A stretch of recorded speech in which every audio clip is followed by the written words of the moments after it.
Hello everyone, good morning তোমাদের সবাইকে। রাধে রাধে বন্ধুরা, তোমরা সবাই কেমন আছো? আশা করি খুব ভালো আছো। আমিও কিন্তু খুব ভালো আছি। তো আজ হলো মঙ্গলবার সকাল 9টা থেকে আমি আমার ব্লগটি কিন্তু শুরু করছি। সারাদিন তোমরা ব্লগটি দেখতে থাকো, আশা করছি তোমাদের খুব ভালো লাগবে। বন্ধুরা দেখো, আমি কিন্তু সকাল সকাল ঠাকুরকে পুজো দেয়া দেখে কিন্তু আমি আমার ব্লগটি শুরু করছি। তো দেখো বন্ধুরা, আমি কিন্তু দুধ গরম বসিয়ে দিয়েছি। দুই ছেলে কিন্তু দুধ আর বিস্কিট খাবে সকালে, আর আমার জন্য কিন্তু আমি অল্প করে একটু চা করছি, একটু দুধ চা করব, অল্প করে চা করে নেব। আর দেখো সকালবেলা কিন্তু মাছ এনে রেখে গেছে, থালা বাসন মাজা কমপ্লিট হয়ে গেছে। এগুলো কিন্তু আমি ঝাঁটায় উড় করে দেবো। এবার চাটা খেয়ে তারপরে কিন্তু মাছটাও কোটা বাছা করতে হবে। তো বন্ধুরা, তোমরা তো দেখতেই পেলে আমার পুজো করা, চা খাওয়া, স্নান সব কিছু কমপ্লিট হয়ে গেছে। এবার কিন্তু আমি বিছানাটা গুছিয়ে নেব। তো জানো তো বন্ধুরা, যদি তুমি সকাল সকাল স্নান করে পুজোটা করে নাও, তাহলে কিন্তু তোমার মনে হবে যে আমার সংসারের অর্ধেক কাজ কিন্তু কমপ্লিট হয়ে গেছে। সকাল সকাল পুজো করলে কিন্তু মনটাও ভালো হয়ে যায়, মনের দিক থেকে কিন্তু অনেকটাই ফ্রেশ মনে হয়, তাই না? আর বিছানা তুলতে তুলতে জানালা দিয়ে দেখলাম কত সুন্দর সুন্দর ঠাকুরের মূর্তি নিয়ে এসছে ভ্যানে করে, তাই তোমাদের সঙ্গেও কিন্তু একটু শেয়ার করে নিলাম। তারপরে দেখো সোনা বাবাকে কিন্তু আমি স্নান করিয়ে দিয়েছি।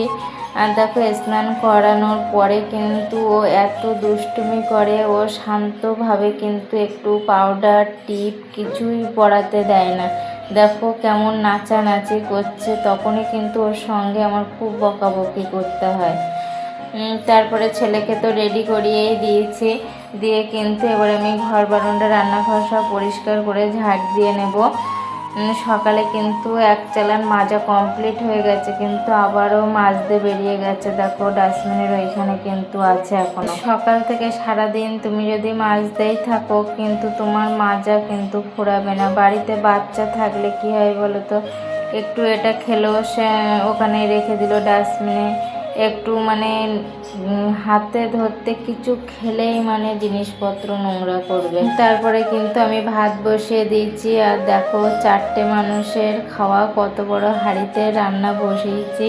কেন বলো তো বন্ধুরা, বড় হাঁড়িতে রান্না বসিয়েছি কারণ এখন খুব গরম পড়ছে, তো তার জন্য কিন্তু বড় হাঁড়িতে ভাতটা যেন একটু খোলামেলাভাবে থাকে, তার জন্য। আর আমি কিন্তু একেবারে দুপুরে রান্না করি, রাতে কিন্তু আর রান্না করি না।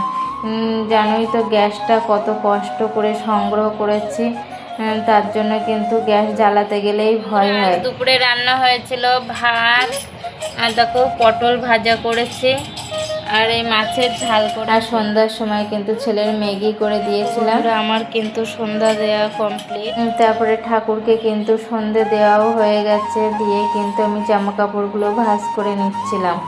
তো বন্ধুরা, আমি আমার ব্লগটি কিন্তু আমি আজ এখানেই শেষ করছি।